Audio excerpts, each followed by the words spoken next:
It's a horror-filled week in January in this reel of COL Movies, where the boys kinda head back in time to see the uniquely released Kevin Smith film, Red State.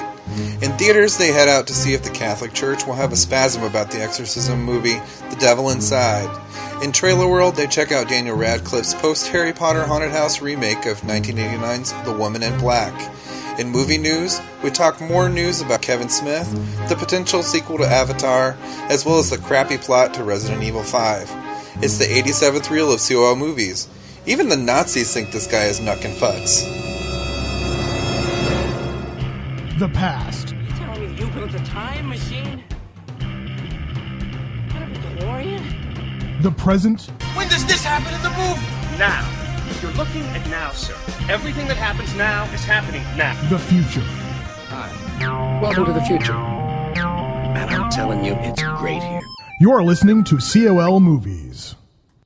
Hello, everybody, and welcome to a brand spanking new reel of COL Movies, as I've recently coined it, to the Bear Movie Podcast of Indeterminate Length. Reel number 87. My name is Jeff, and I would like to introduce my inspiring co-hosts, Ray and Steve. How are you guys doing? Oh, I've been better. Yeah, sounds like it. Off switch. I have my sexy Kathleen Turner voice on today. Aww. Yes. Aww. And I'm good. I have tomorrow off. Woo, woo. And Monday. Woo, woo. Ooh, Bastard. yeah. I have a softball tournament this weekend. Oh, so you're not completely off. Well, yeah. Well, and I have a job interview in the morning. Yay. Ooh, yay. So, Sweet. yeah. Hopefully a promotion style circumstance. So, yay. Yeah, that'd be nice. Cool. Which means you get to see more movies. Speaking of movies, Let's hope. News. News on the mark.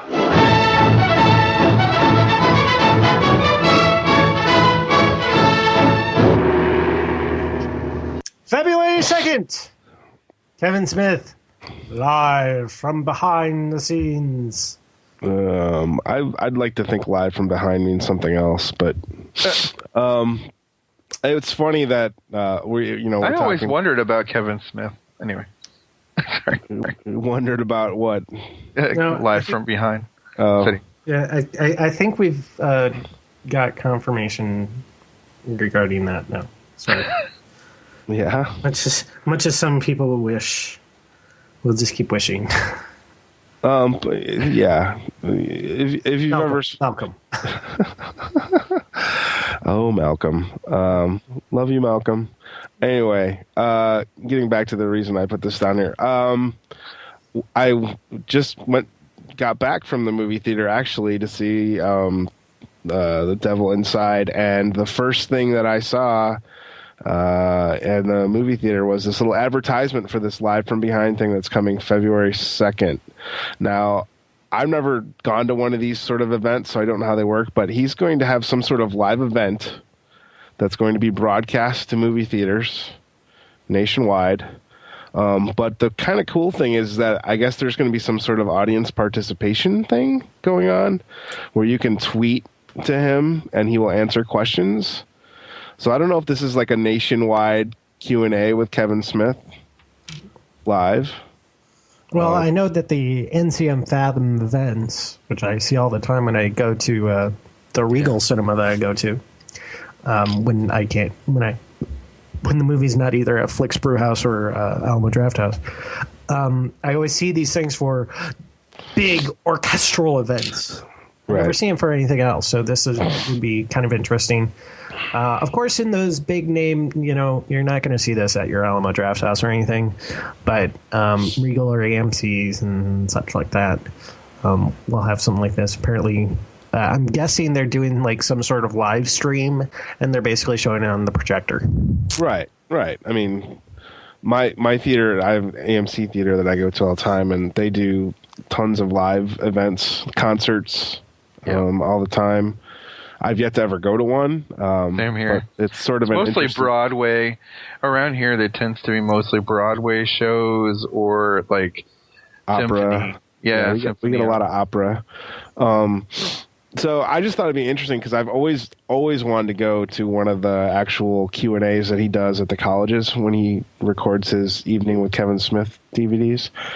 So who knows? Maybe this will be something similar. I've always felt that all of his Q&As have always been somewhat entertaining. He's a really good storyteller, whether you like his movies or not.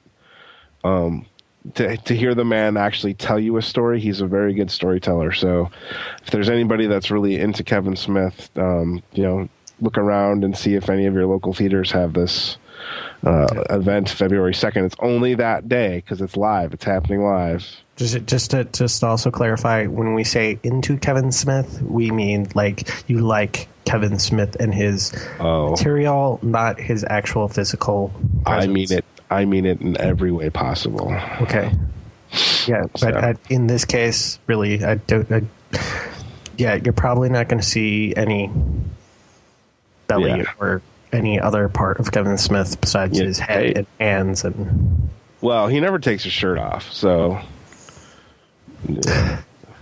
Which, never mind.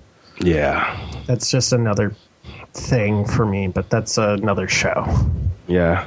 Which I haven't done in forever, man. Let me put something out. Anyways. So, Kevin Smith, live from behind. I wish I was there. Anyways.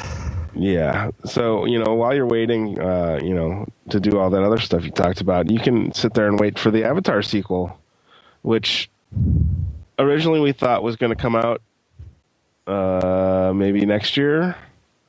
But now they're saying we're not even 4 years away from, and they're not even really specifying whether when they say 4 years from now means they'll be in production in 4 years or that they will be done with it in 4 years and it'll come out. So we might not see the sequel to Avatar until 2018. Wow. Apparently there was 12 years between Titanic and Avatar. Yeah, because something similar. So I mean, just think about okay, so there's 12 years in between Avatar and Titanic, and he basically was waiting for technology to catch up so that he could make the movie that he wanted to make. By the time this movie jumps into production, who the hell knows what technology he's going to be able to pull off? You know what I mean? And the hype. Maybe this is going to be one of those things where the nice longer presence is going to be like all of a sudden, we don't hear anything about Avatar 2 for like 3 or 4 years. Mm-hmm. And then all of a sudden we start hearing they're now in production. We're like, ooh. And it just increases the hype because we've been waiting for so long for Avatar 2. Are we waiting for Avatar 2? I mean, I guess there are some people that are waiting for it. I don't see any lines forming waiting, Yeah. Well, I wouldn't say lines forming, but not like it's necessary. Let me make a comparison. Mm-hmm. Star Trek, the alternative reality Star Trek movies. Mm-hmm. I am jonesing for Star Trek 2. Mm-hmm. I'm dying for it. I mean, this is the thing where if there's any news about Star Trek 2, I want to hear it because I'm just... you know how many times I've watched Star Trek on Netflix recently? Probably like once or twice a week at least. I subscribe to your Twitter feed, so yeah. I'm currently aware of how often you watch Star Trek. So, I mean, I'm also watching, the Star Trek series too. Yeah. And I'm just jonesing. I'm dying for it. It's like J.J. Abrams, hurry up for this. But that's the type of thing that I'm looking at for Avatar 2 is anybody really like, oh, I can't wait, and still jonesing for it? Or is it right now everybody's just faded and me like, look, you're nowhere near it. I really don't give a rat's ass. Right. Tell me something when we're closer. For me, I think this isn't news. There's so much more interesting stuff coming up and around stuff. It's just like when it comes, it comes. Mm-hmm. Mm-hmm. I'm not really jumping. I guess I'm more interested in it's like, by the time this movie's ready to be released, I wouldn't be surprised. I mean, I'm watching CES stuff, so I'm seeing all these, OLED TVs being pushed out, and they're talking about 4K televisions and 4K 3D without glasses. Maybe Avatar 2 will be like, one of the first like non 3D glasses, like a 3D movie that you don't need 3D glasses to see in the theater. Maybe that's what James Cameron is waiting for. It's like, okay, I'm going to use the Avatar series as the demonstration of jumps in technology. Yeah. I'm not going to. I mean, Avatar. he surely did it. He surely did it with the first one with his 3D camera system. So, right. You know, it would make sense. So, why hasn't Hollywood learned why was Avatar such a success? It was not because of the story, because the story was you gotta admit, a blah story. It was really about the visuals. Yeah, I mean, the visuals, and they need to, if they're going to do 3D, they need to replicate it, which means they have to do the same method that James Cameron did. They need to use actual 3D cameras, and they have to be aware of 3D space when they're filming stuff. Who knows? By the time that movie comes out, maybe we'll have some sort of, I mean, I've seen stuff released at CES talking about holograms that you can actually start to touch now and feel. So who knows what the hell he may have in store for us by the time he's ready to release this movie. Yeah, Mr. Cameron is like the Mercedes S-Class of cinema, you know? Yeah. So whatever he's got on his little brain, you know, he's working. He's probably 5 years ahead of. Speaking of which, a couple things. Speaking of James Cameron, and then we'll move on to the next article. At least one or two of us has to go see the two re-releases that are coming up soon here. And that is Titanic in 3D and Star Wars Episode 1 in 3D. I'm willing to sacrifice myself for Star Wars Episode 1, but I will not sacrifice myself for Titanic. Oh, poor thing. Such a sacrifice you make. Mm-hmm. Get out of here. Well, you know how good this Episode 1 was. I don't know. You know what? Well, it's only because you weren't born when it came out, so you can. But all I'm looking for, we're talking about Episode 1, and we're not talking about Episode 4. Come on. I know. The Phantom Menace. I was born well before Phantom Menace. Oh, good point. Good point. I still get it mixed up. What am I, 12? Yeah. So we need to report back. We need to report to our listeners. Maybe put a couple of cuts out for basically critique, because these two movies have to be. Speaking of 3D and James Cameron, these two movies are demonstrations of taking old movies that were not in 3D and post-converting with the intention of showing that post-converting can work and be great. Because James Cameron doesn't, if it's not good enough, he's not releasing it. Well, here's the challenge I'm going to put to you, Jeff. I believe that if you're going to do it and you're going to do it right, I think that you need to see both of them. Only because all the hype that I keep hearing about Mr. Cameron's Titanic 3D conversion is that, much like we've been talking about, he is supposed to be setting the bar for a post-converted 3D movie. Like, this is supposed to be like the benchmark for how to do and the resources needed and the techniques that you use for actually converting a non-3D movie into 3D. So I would actually think if you're going to do it, you would have to say, let's look at, ILM and LucasArts and Lucasfilm and see how good of a job they do given their resources versus Mr. Cameron, who I would think everybody is sort of considered. I mean, he's not the godfather of 3D, but he's one of the few becoming it. He's definitely becoming it. He's basically taken that concept and ran with it. And even though he's really only released one movie with 3D, everybody, when you think of 3D films like successful, well done 3D, he's like the first person that springs to mind. Mm-hmm. Well, because he's created the cameras that people are using now. It's his technology that everybody else is bringing to the table. So that's my challenge to you, Jeff. I think if you're going to here's do the it, thing you is got to do both. I can't go see Titanic. You can. Don't be a cannot pussy. go see Titanic. Don't be a pussy. I'm not being a pussy. You are being a pussy. I can't. I need to at least, I sacrifice myself for Bareback Mountain, but I'm not going to do that for Titanic. Titanic's that's crossing the line for me. Yeah. I can't do it. So I'll go see episode 1.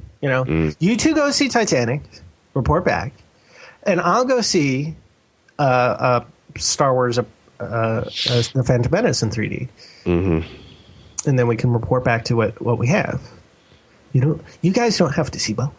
You can see one, and that way you have you two can debate over that, and I can just report back on how well I loved it. Debate means you're inherently debating two things, and how can you debate two things if not all of us haven't seen both?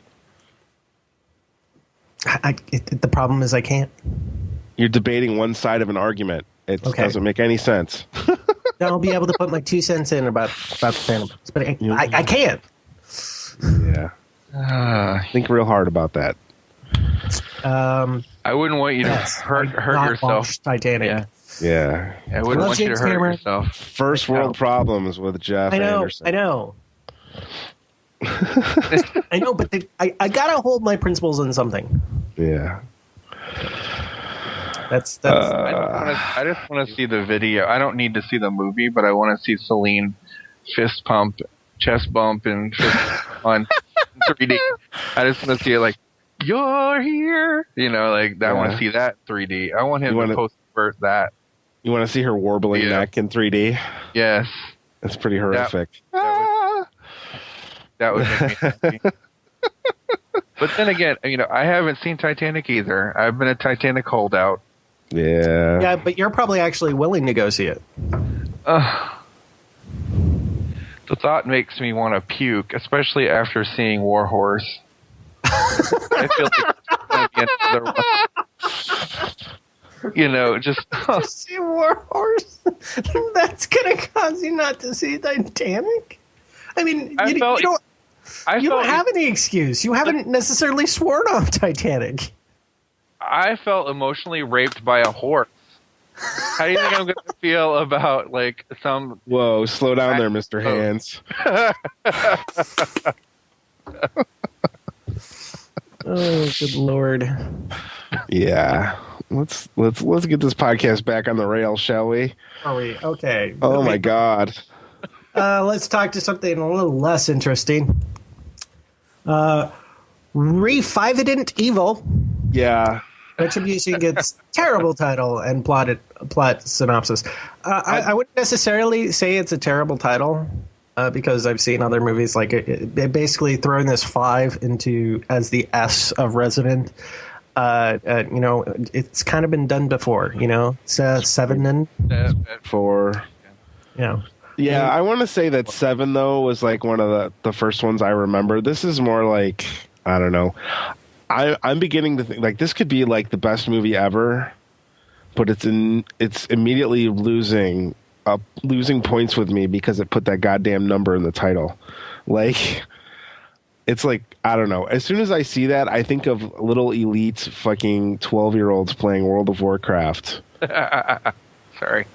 So it just drives me nuts. And you know what? I don't even want. If it was only lowercase r, capital case E, 5, that would be better. And we don't even really need to waste too much time on this story, only because, all right, the plot synopsis doesn't matter if it's terrible or not. It's the exact same synopsis of every other movie. There's nothing different in this synopsis. Have both you guys read it? No. All right, Steven, I want you to take a guess. Why don't you tell me what the plot synopsis is for Resident Evil 5? Without looking. Without looking at it. Okay. The T-virus is taking over the world and transforming people into zombies and other mutants. Mm-hmm.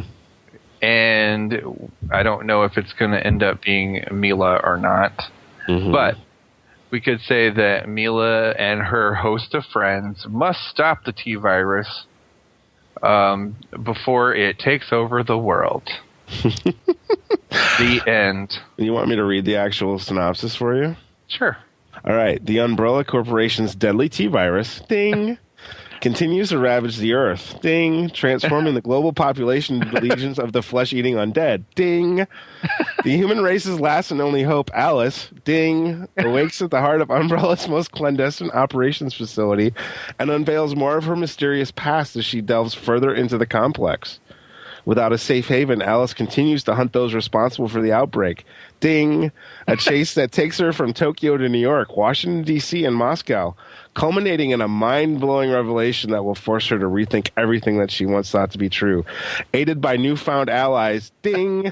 And familiar friends, ding! Alice must fight to survive long enough to escape a hostile world on the brink of oblivion. The countdown has begun. So... Besides the fact that you didn't say anything about her waking up inside an Umbrella Corporation facility, complex. You got everything. Yeah, else. You got everything. Oh, Thank you. So,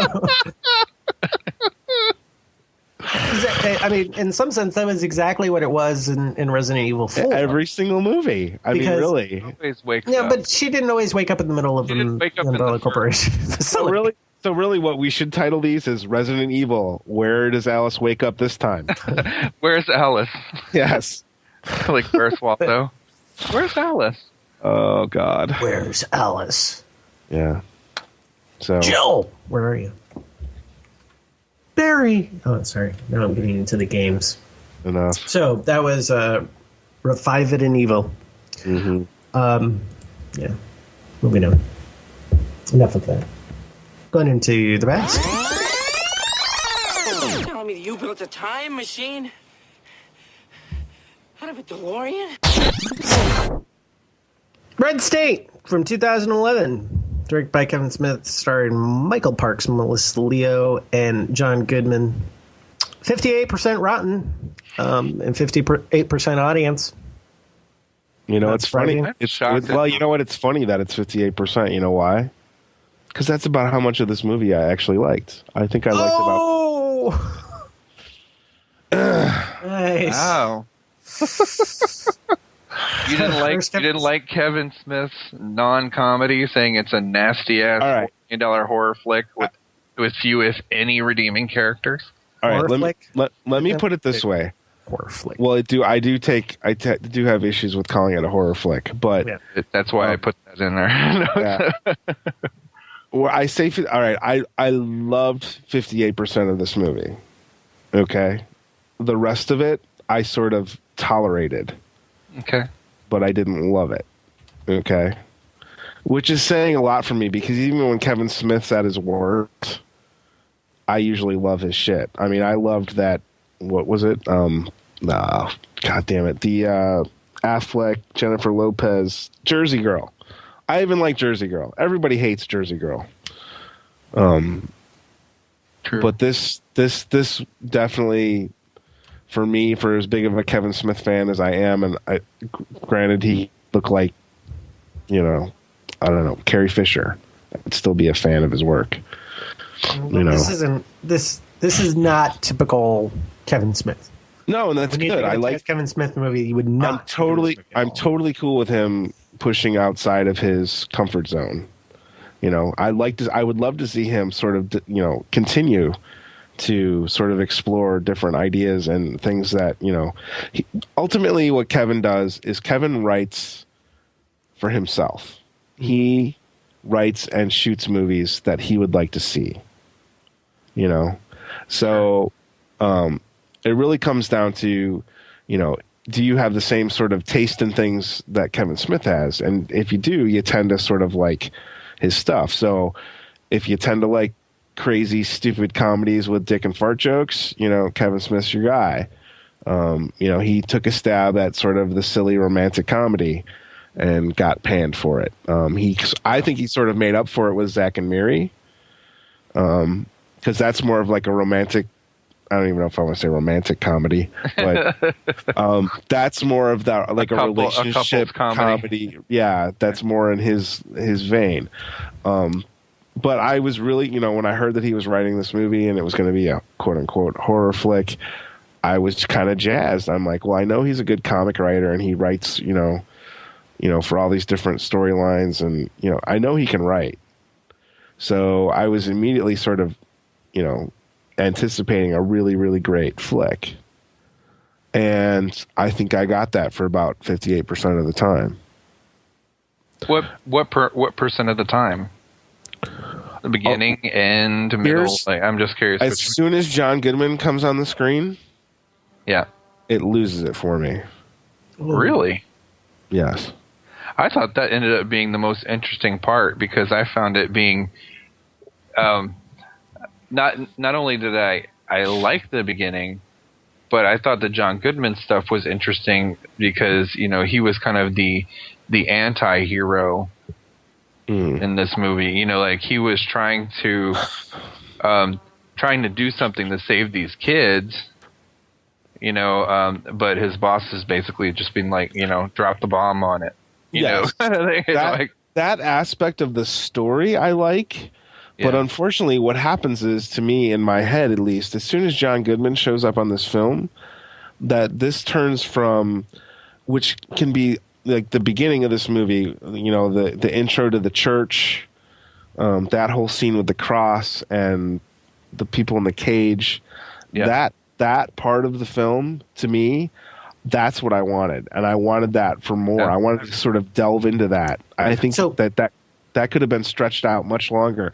When Mr. Goodman shows up, when he gets the call and he shows up at this place, it turns into Die Hard all of a sudden. Like, it's all of a sudden this, shoot 'em up movie that I'm just like, it sort of like took a left turn for me. And I was just like, I really wanted to get into all this sort of like emotional sort of, scary because of the sort of subject matter sort of thing, especially if you know what the inspiration for this film was, right? Which was, if you've ever seen Small Town Gay Bar, when we talked about Malcolm earlier, Malcolm Ingram, who's a friend of Kevin Smith's and also a director, made a really cool documentary called Small Town Gay Bar, and he interviews Fred Phelps. Fred Phelps from the Westboro Baptist Church.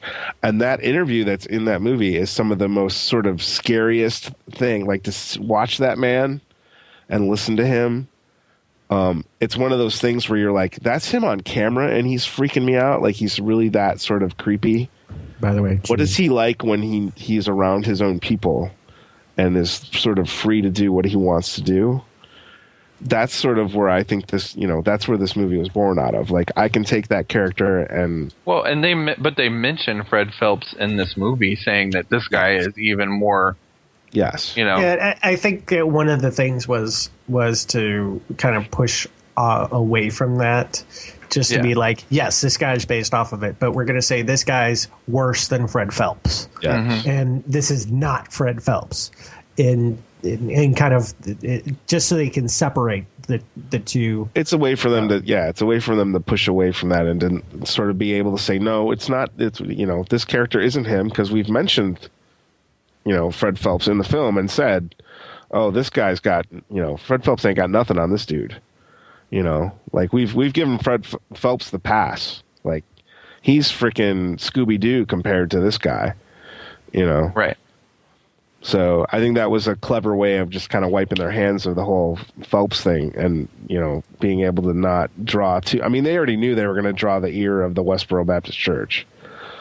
Right. And this also made some news because, Kevin Phelps did a counter protest when they started, or Kevin Phelps. Mm-hmm. Kevin Smith did did a counter protest at Sundance. So when the Westboro people showed up, he had a counter protest ready for them, and they all left. Right. So yeah, he did the counter protest thing, which is kind of funny if like when Dogma came out, that was another one of his films that got there was a huge protest thing going on, and he actually went and protested his own film. He went with the protesters and made signs and stood. There's one of his evening DVDs. He has a really long story about him protesting Dogma himself with the guys from the church. So, yeah, he has a little bit of a history with the religious protests happening because of his film. So, but I did find it interesting though that if you read the notes a little bit from what we found, Westboro was really involved in seeing this movie. I mean, Smith really reached out to them. Mm-hmm. He invited them personally. Everyone from Megan Phelps to Shirley Phelps saw it. Right. A lot of them walked out, but others embraced it. Right. Talking about it. So I thought that was interesting that he really did reach out to them and do that. I did have an interesting point I wanted to ask you. It was said that Samuel L. Jackson was considered for the role of the John Goodman for the federal agent. Mm-hmm. Do you think it would have been different for you if Samuel L. was in it, or would it have just been? No, I mean, I'm not making a statement on John Goodman's performance or him playing the role. It's more that's an identifiable. That's just an identifiable point in time in the story. Yeah, I got when it makes the turn. It has nothing to do with oh my God, John Goodman showed up and I hate this movie now. No, it has nothing to do with that. So, no, I thought everybody in this film did an amazing job. I think Melissa Leo was completely unrecognizable to me. Yeah, she jumped into this character just like she did in The Fighter. Yeah, she pretty much morphs into whoever she seems to play pretty well. Yeah. And you guys sound all robot-y, so I'm going to call you back.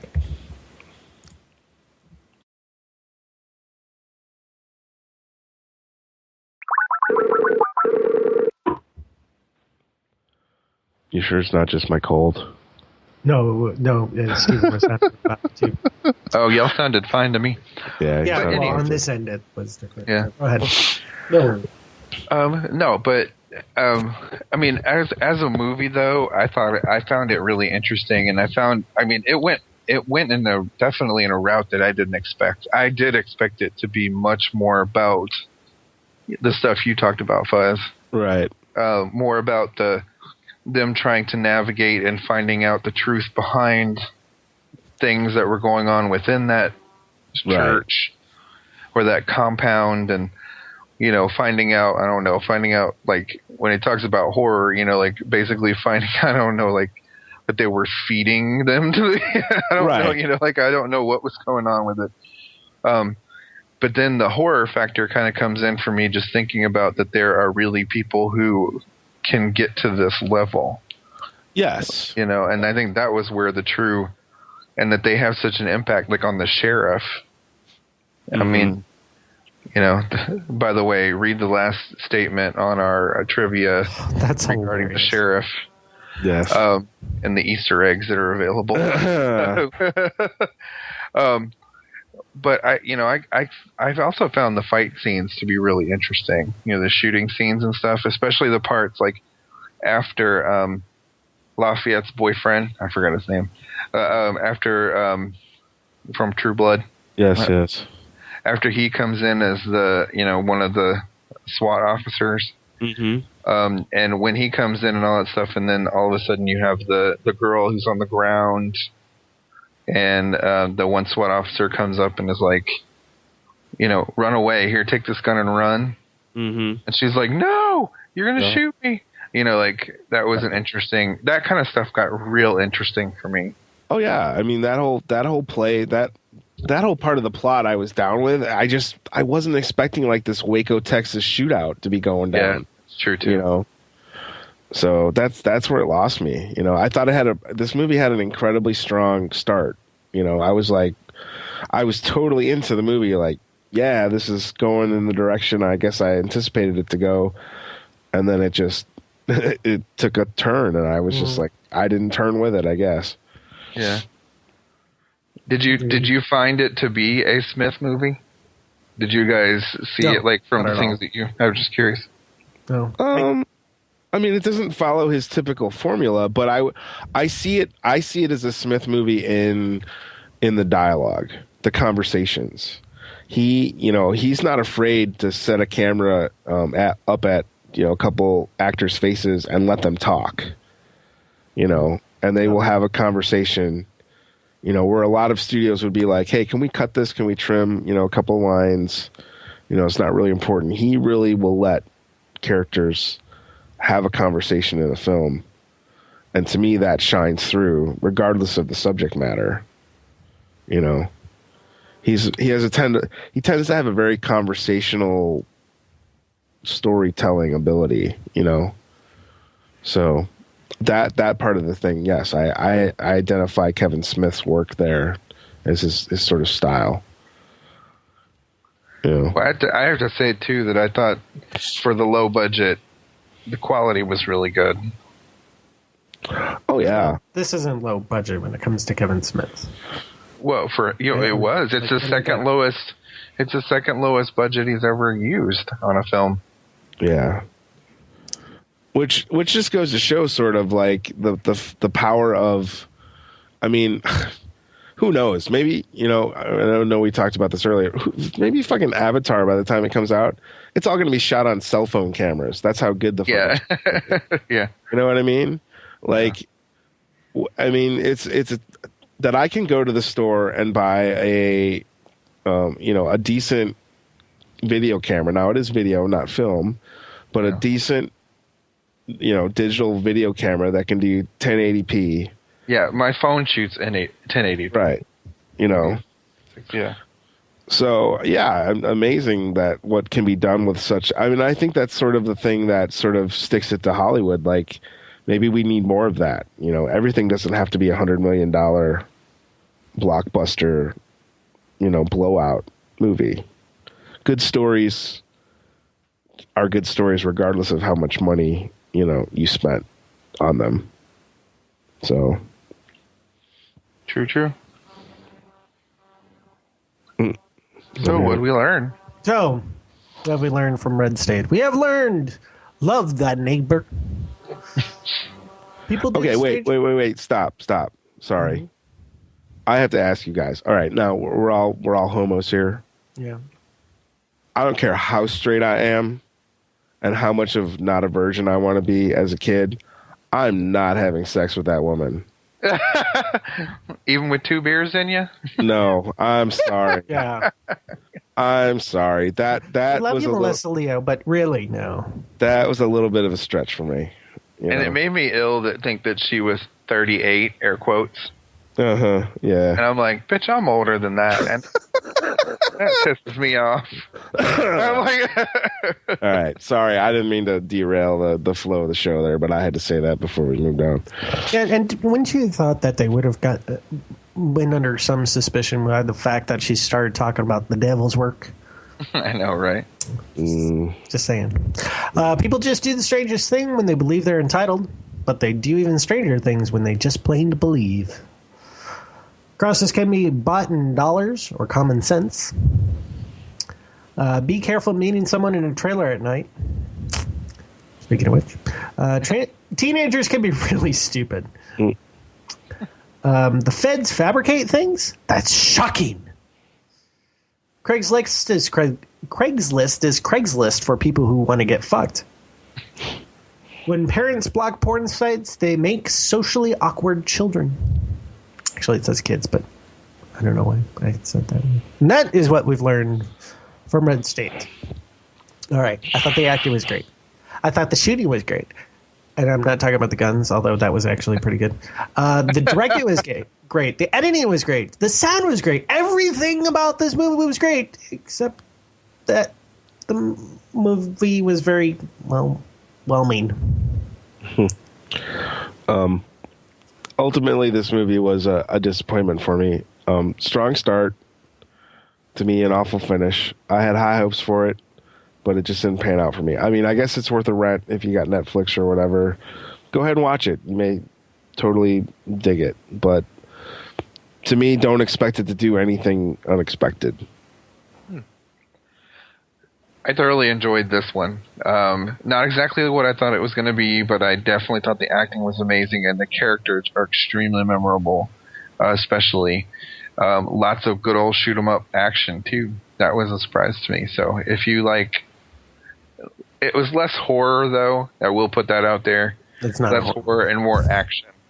Mm-hmm. So if you're an action movie kind of person, I think you'll like that. Police dramas, things like that. Surprisingly, it was a little more in that realm. So. Yep. And that is Red State. Moving on into the present. When does this happen in the movie? Now. You're looking at now, sir. Everything that happens now is happening now. The Devil Inside. Surprise, surprise. 6% rotten. 25% audience. Oh, is it rotten or fresh? Oh, okay. It's rotten. Why would it be 6% fresh? I don't know. Sorry. I can't think of The Devil Inside without that song popping in my head. Devil Inside. Yeah. Directed by William Brent Bell, starring Fernanda Andrade, Simon Quarterman, and Evan Helmuth. Yeah. And I so want to say something right now, but it's something really I shouldn't say on the podcast. Wait a minute. What? It's something it's something I should not say on the podcast. So I'm probably just gonna have to wait until we're done, so we don't have to edit it out. Okay. Write that down. Write that down. I want to hear it. Yeah. So, well, I will say this. I'm going to apologize up front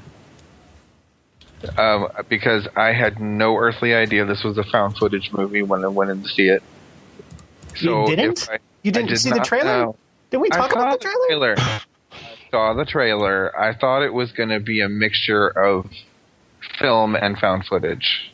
Kind of like we're going to see all of this, and then they turn to found footage. Like, they were documenting stuff, like in that realm. So I thought it was going to be a mix of kind of like documentary style and performance. So I apologize. Well, to be fair, Stephen, though, at least probably the first quarter of this film, it's played to you like you're watching a documentary.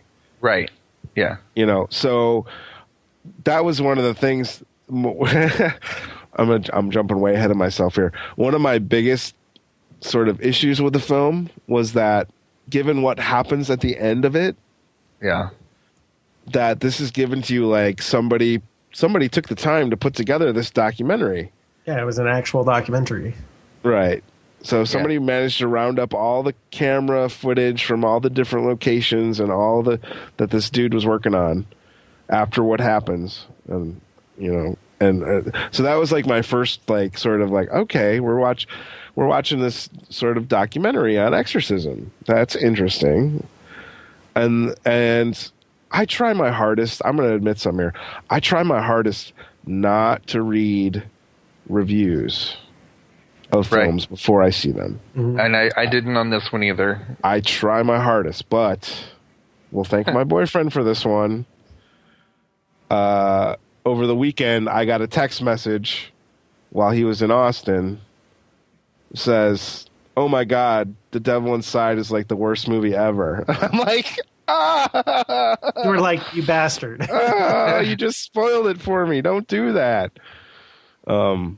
So I went into this with a sort of preconceived notion that, it was sort of not what people were expecting. And then I looked at the Rotten Tomatoes thing and saw that it was at I think at the time I looked at it, it was at 17%.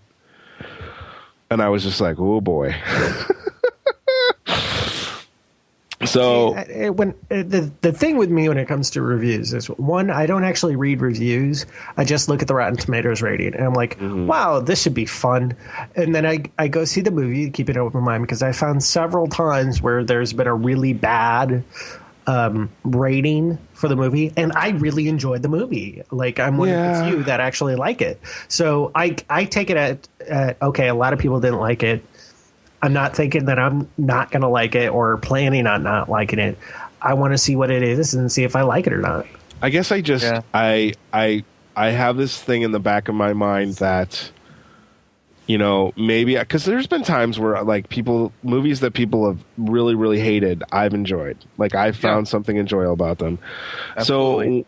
So I'm afraid, though, that when I look at a thing that says, 6% on Rotten Tomatoes, that in the back of my mind, I'm going to be less forgiving because I'm going to be like, everything I see, I'll be like, oh, I can totally see why everybody hates this film. Like, and I'm going to be picking that stuff out. Whereas if I'm going in there with no sort of preconceived notions, I may be more, my own opinions will be fully formed and not been influenced by other people's opinion. I don't read the reviews, but even just to look at, I didn't get a review other than this was the worst movie ever.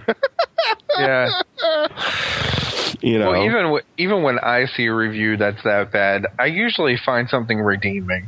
There's very few. I mean, you guys know there's very few times that in almost 2 years of doing this show, that I've absolutely hated a movie. Like even Skyline. Mm-hmm. I found some redeeming stuff in. Hey, the visual effects look good. Yeah, exactly. That's about it. But the visual effects look good. Even the movie that shall not be named, I found some redeeming qualities in here and there. That I got angry with. Yeah, right. Exactly. It's not like I necessarily disliked the movie. I was just so pissed after watching the movie. So there's moments where I'm thinking, like in this movie, for example. Now, this movie itself and the whole like hour and 10 minutes it lasted. It was the shortest damn movie. I was really pissed. I felt gypped. But I did find some portions of this movie that I wish that they had delved into a little bit more, and I found interesting. Like this is one of the first movies I've seen that's talked about in possession movies where they've talked about multiple entities. I thought that was interesting. Now they go into it, but they go into it really fast, and then the movie's over. They didn't really go into,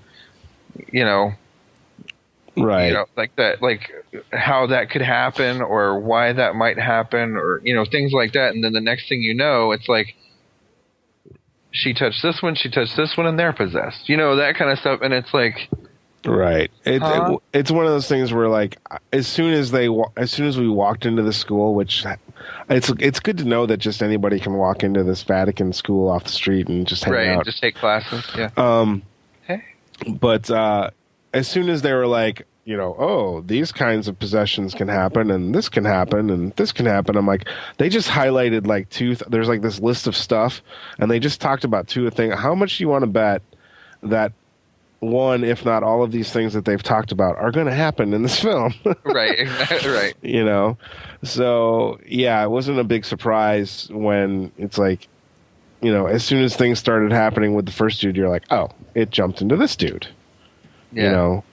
So it's like, and I'm going to go to hell I'm already going to go to hell. I've worked for the Catholic Church. I'm going to go to hell. Is it bad for me to say that one of the parts of the movie that I found, I'm going to say this was so bad, enjoyable, was when he was drowning the baby. I was just like, I was kind of like, not that I enjoyed the fact that he was drowning a baby. That's not what I want to say, but the fact that they went there, like they took that into a whole. I was like, holy crap! Like, that was like one of the few, holy crap. That was one of the few unexpected moments where I was just like, oh my god, they went there. They're doing it. Like, oh wait a minute, you didn't predict that something was gonna happen during that baptism? No, I thought something was going to happen. I seriously did. They were going to go to the baptism, and then I saw him work with the kid. I'm like, the kid's dead. I knew he was going to. I didn't know how, but I knew he was going to somehow kill that kid or attempt to. Well, what I anticipated happening in that scene, and I kept looking for it, was that when he put his hand in the holy water, he would burn. Right. That's what I anticipated. Yeah. And then suddenly they'd be like, "Oh my god!" But I didn't expect him to kill the child. Yeah, I expected that, like, he would, because like while he's anointing the kid or something, all of a sudden they would figure out he's possessed because he puts his hand in the holy water. Mm-hmm. That's where I thought that was going to go. So I was definitely shocked too that it went into that. So yeah, as bad as it sounds, there's no easy way to word that. That was like one of the few like majorly enjoyable parts of the movie for me. When I was just like, that was one of the few things where like my jaw went like, they're actually drowning an infant. Well, I know they're not. They actually went there, infant, but they went. Yeah. but that they went there. Yeah, I get what you're saying. It's not that you were enjoying the fact that they drowned a child. Right. You enjoyed the fact that they actually pushed the boundary. If they could have strung a bunch of those sort of moments along, like in the back of my head, of course, I am comparing this movie to like the godfather of all exorcism movies, The Exorcist. Right, which has to be on our list soon. I think of that. Yeah, which I've never seen, by the way. Just saying. Which, you know, when that first came out, everybody was just like, "Oh my god!" Like, this movie is just way too intense. There's things going on in this film that nobody should be watching, like freaking people out. You know, and I was sort of I had built up an expectation from watching the trailer that maybe this was going to be its spiritual successor. Like maybe finally they were going to kind of, you know, do some things, you know, as shocking as the original Exorcist was. Mm-hmm. And they had the potential to go there, but they just never delivered. Well, and even the ending, like if we want to go there, even the ending had potential. Like, like the thing that I found interesting in that ending is you saw her pass on. Mm-hmm. Like you saw the guy suddenly change and kind of go like, ooh, you know, like you saw her pass on the demon to the driver, right? You know, to the camera guy, basically. Mm-hmm. And I found that very interesting because I was like, oh, what's going on? Oh, ooh, you know, and then all of a sudden they crash. Right. Now that could have been really interesting to see where it went from there, or what happens to her now that she's passed along the demon. Yeah.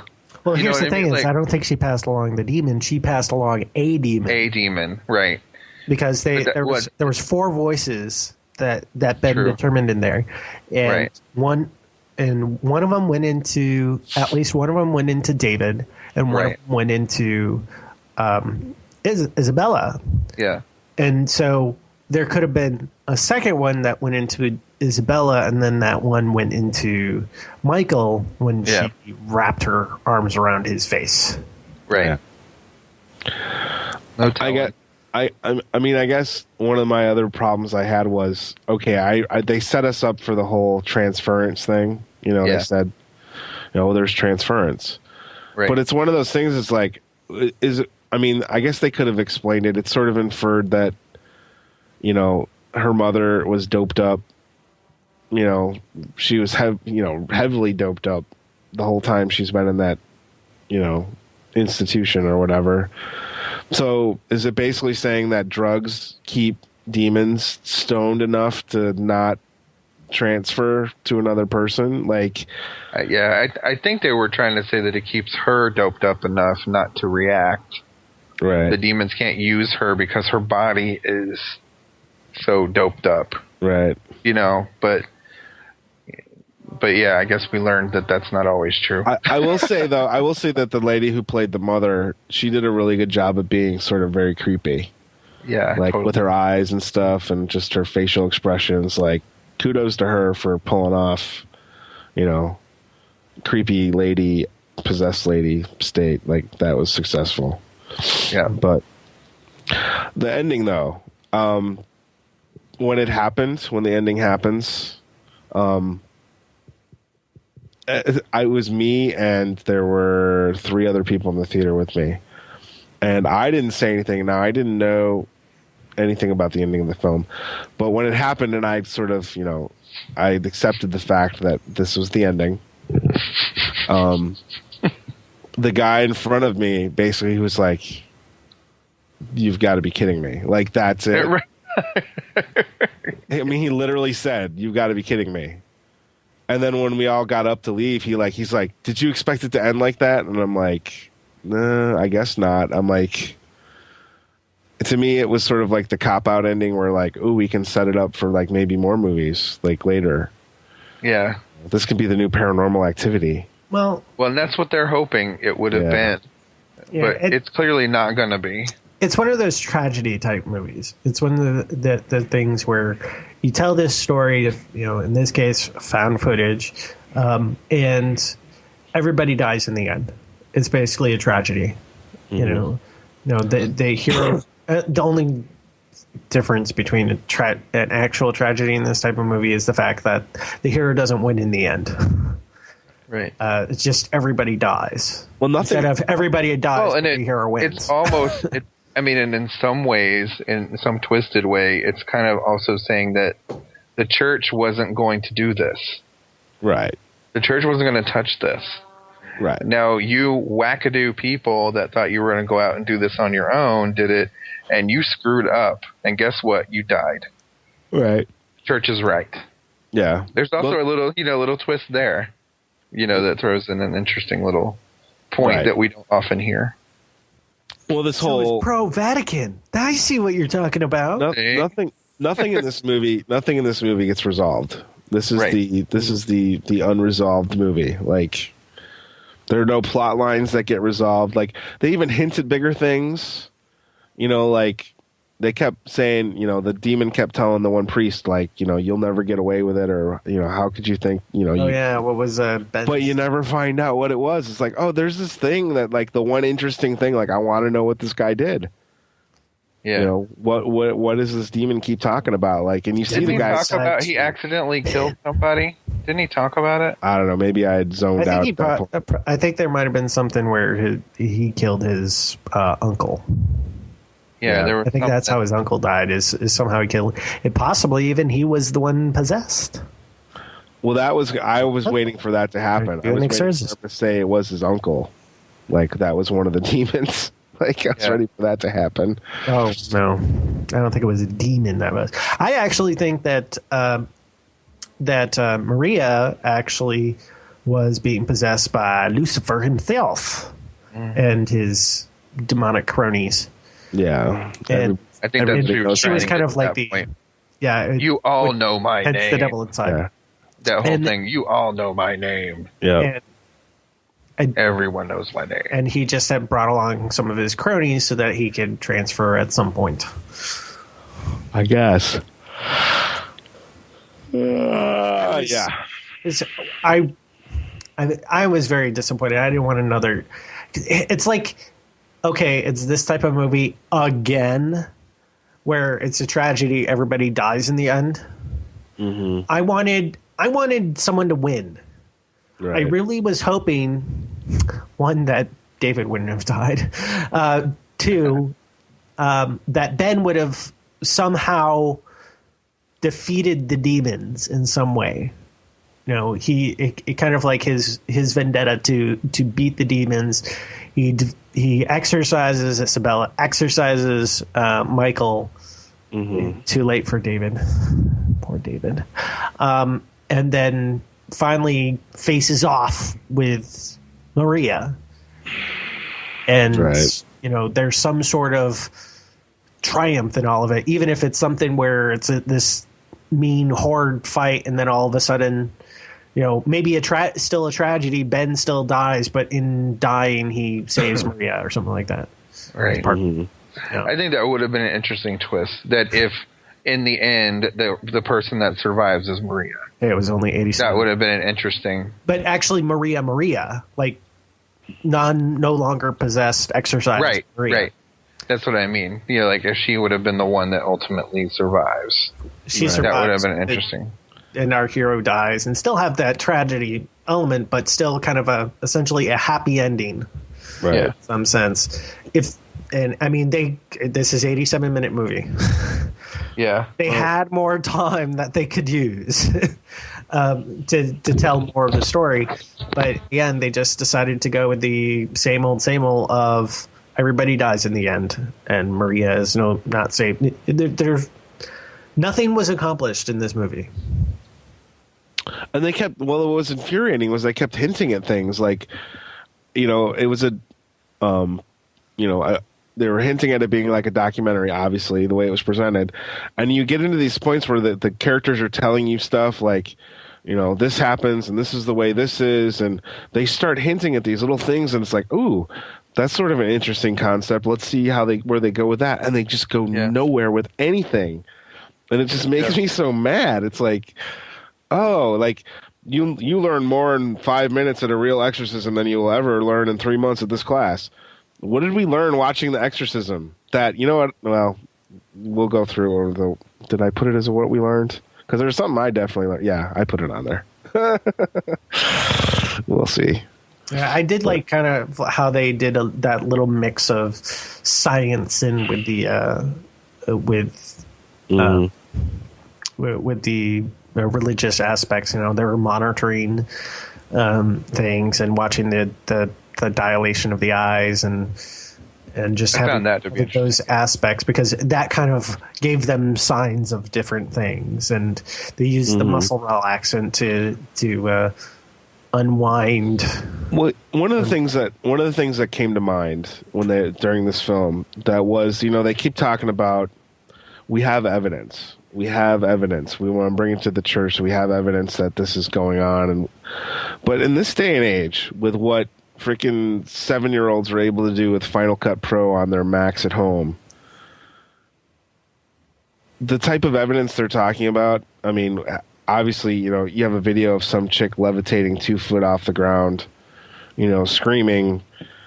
Unfortunately, that's not really good enough evidence anymore, because if somebody sees that, I'm going to be like, yeah, that's a nice effect, guys. How did you pull that off? Absolutely. So what sort of evidence could you possibly have without somebody seeing something for their own eyes? And even that's suspect these days. That was the one thought-provoking thing to me that came out of this. Like, what possible evidence could you bring to somebody who wasn't there firsthand to see it, to make them believe? And speaking of which, because I can kind of see an image of it on the IMDb page for this, what was with that creepy blind nun that was looking at him? It's like they have that one shot, but then there's nothing referenced to it again. Hence, possibly trying to set up a sequel because there's unresolved questions. Right. Yeah. But it's just like that scene was just not a throwaway. It was a throwaway. It was just a throwaway thing. Maybe there was going to be something to it. It was so they could put it in the trailer to put you in to see the movie. And it's one of the images used on posters. For God's sake, if they wanted to use it for getting somebody in, they would just use it for the trailer and not even have it in the movie, because they do those things on occasion. Truth. In any case, I think we need to find out what we've learned from this movie. I can't believe how much we had to talk about it. It was nice. But what have we learned from this movie? We have learned, and there's a grammar thing. Science can't explain everything. When it's a real possession, you will know. Different accents are like speaking in tongues. The church isn't in the business of healing people. Better restraints? Yeah, that might be a good idea. I keep telling them better restraints. Anyways, stressed out? Drown an infant.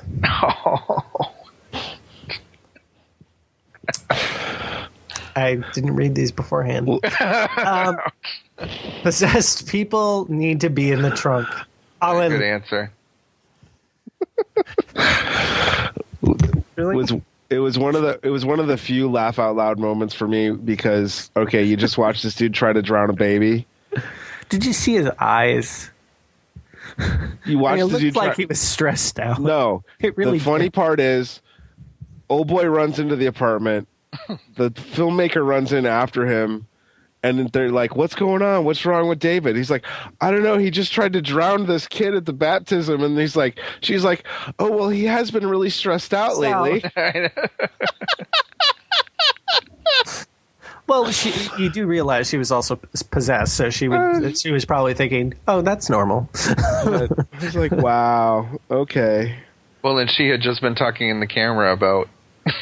Well, I mean, that was our hint that she was possessed. Right, exactly. Because, then she mentioned something. I can't remember what it was. But she mentioned something which I'm sure was something that Isabella probably didn't know. I can't remember what it was. But that was one hint of her being... That was my hint that she was possessed as well. Anyways, meh. Had a couple of nice, startling surprises. David was quite nice to look at. A little disappointed that he blew his brains out. I'm starting to get annoyed with these movies that have a tragic ending. I don't know why I said don't. That have a tragic ending. I was hoping at least Ben would have survived and defeated the devil. Yeah. I want something which has resolution. I mean, sure, everybody can die, but we need the hero to somehow triumph. Hollywood is officially over. Please. Hollywood endings. I don't like these type of things. It's like I see the ending and I'm like, I've seen this before. Yeah. I mean, Paranormal Activity. Everyone dies in the end. I mean, yeah. Well, I will say I'm officially over found footage films. As said in the beginning of the movie, the Vatican doesn't endorse films about exorcism, and with this one, I can see why. I don't endorse it either. Well, I'm sorry about this one. While I like the look of it and the scares, even in the movie, I really wasn't overall impressed with it. Predictable, found footage, multiple possessions, and a crappy ending. All in less than an hour and a half movie. I give. Thank you. So, moving on into the future. Hi. Welcome to the future. And I'm telling you, it's great here.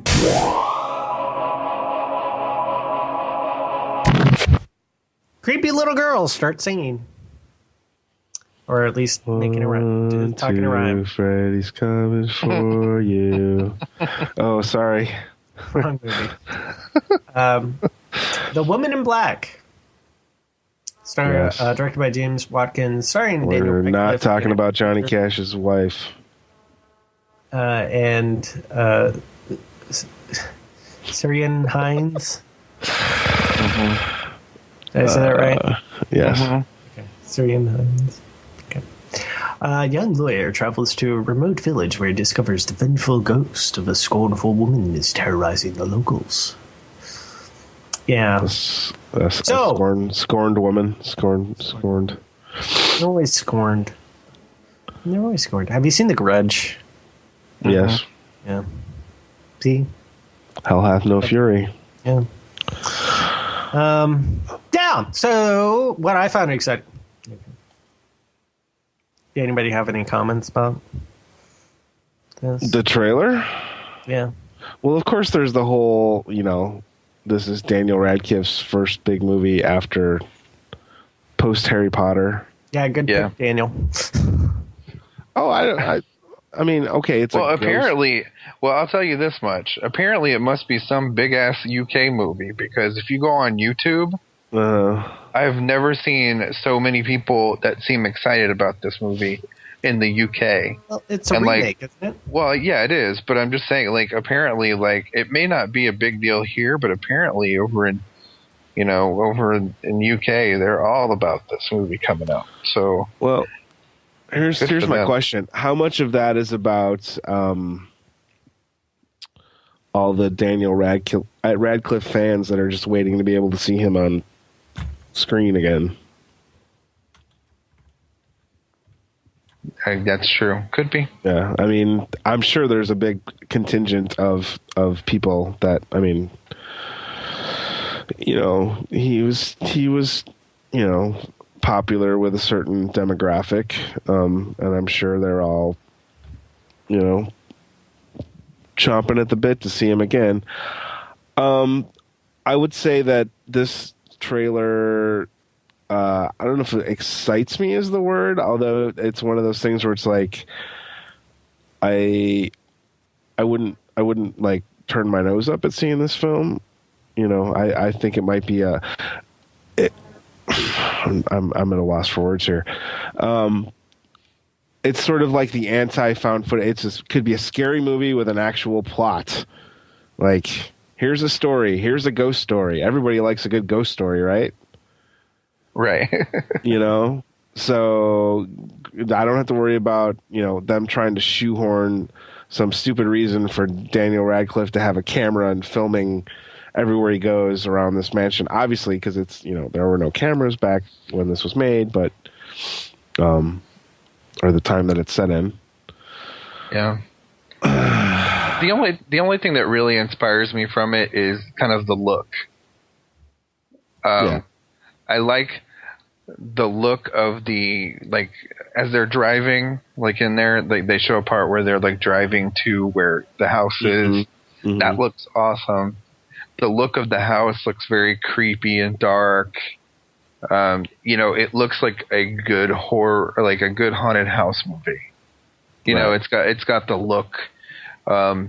It's set in a time where, probably more people believe in that kind of stuff than they do today. So there, I guess, it's the overall look and ambiance set by the trailer makes me interested in seeing this.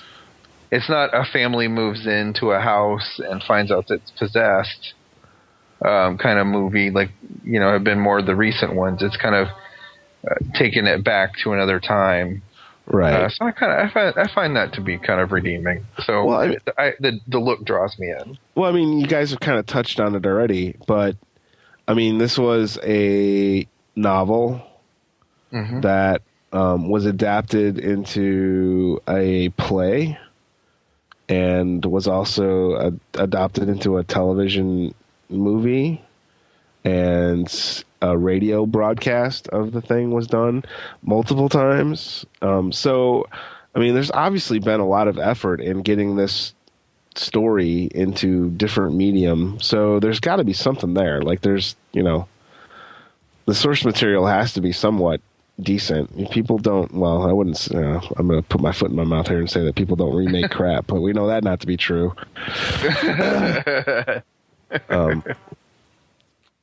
Well, I will say that my friends in the UK aren't known for remaking crap over and over again. Go. So there you go.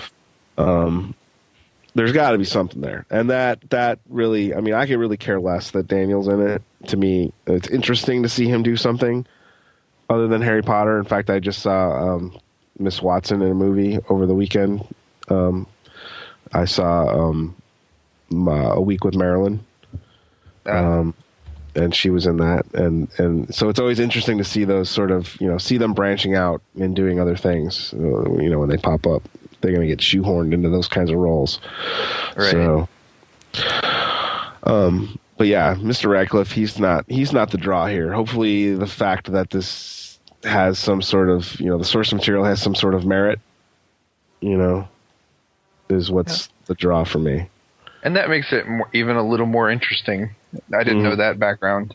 I just knew that it was a remake. So, I mean, I knew that it was a novel, and I knew that it's a remake. So that was all I really had. So I'm interested in, knowing that there must be some kind of redemption coming from it. Well, it people says are interested in seeing this over and over again. If this is true, the play has been running since 1989.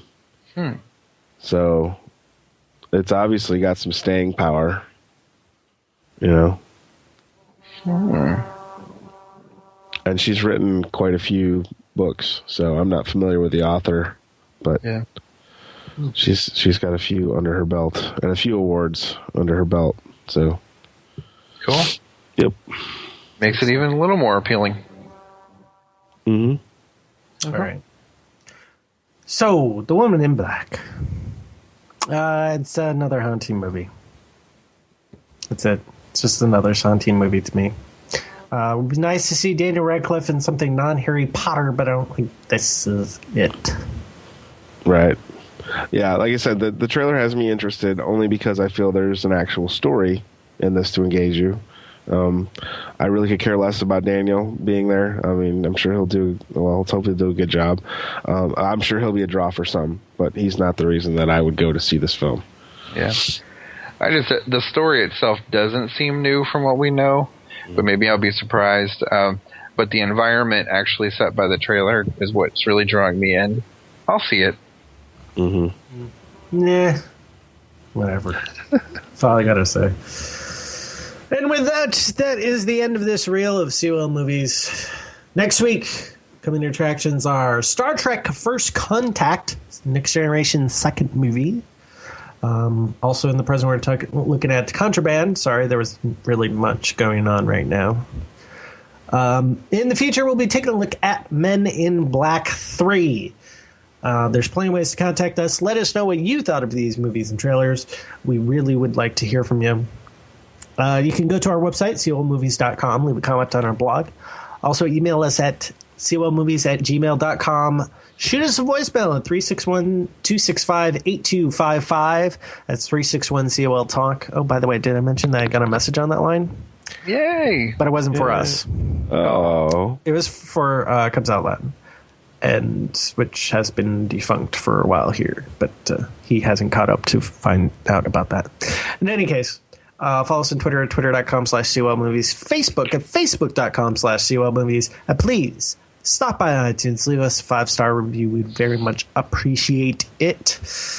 So, final thoughts. I would like to put in my final thoughts of overall was disappointed in the 2 movies we saw. We're hoping for something more interesting. At least I could give good Red State props for technical merit. Overall, these are just not my kind of movies. Yeah. That's my final thoughts of the event. Yeah, I mean, I can't fault anybody for. I mean, I think me and Steven both had high hopes for the Devil Red Inside. State and Devil Inside. Yeah, I mean, I had high hopes for this whole week. Yeah. Well, I'm not saying that you're the horror guy. I know. Well, and I know that, but I mean, I had high hopes in general. I just feel like there was potential in everything we saw this week. Mm-hmm. I don't know that it reached it. Yeah. And that's my only concern. So the only thing I would be worried about is I really hope that directors and stuff are going to be they're not pushing out films just for the sake of pushing them out, that they actually are looking at them, and putting out quality rather than crap. I think Kevin Smith did. I think there was some quality in that, but I think that was mostly in the performances. Mm-hmm. And then, in the Devil Inside, they came up with some ideas, but they didn't really come to fruition. So, that's it. I'm looking forward to seeing what other stuff is out there, though. It seems like a good start of the year. Nope. A good start of the year? I don't know about that. But we'll see about later in the year for sure. Negative Nelly over there. But I think we're going to have some good stuff this year. Just haven't gotten it yet. That's all. All right. With that, from me, for Fuzz, for Steven, take care, everyone. Hasta la vista, baby. I wish I knew how to quit you. That'll do, dude. That's the worst goodbye I've ever heard. And you stole it from a movie.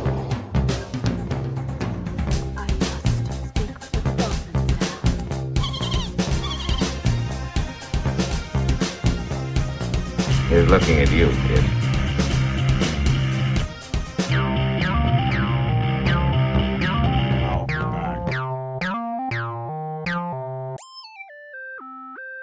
End of line.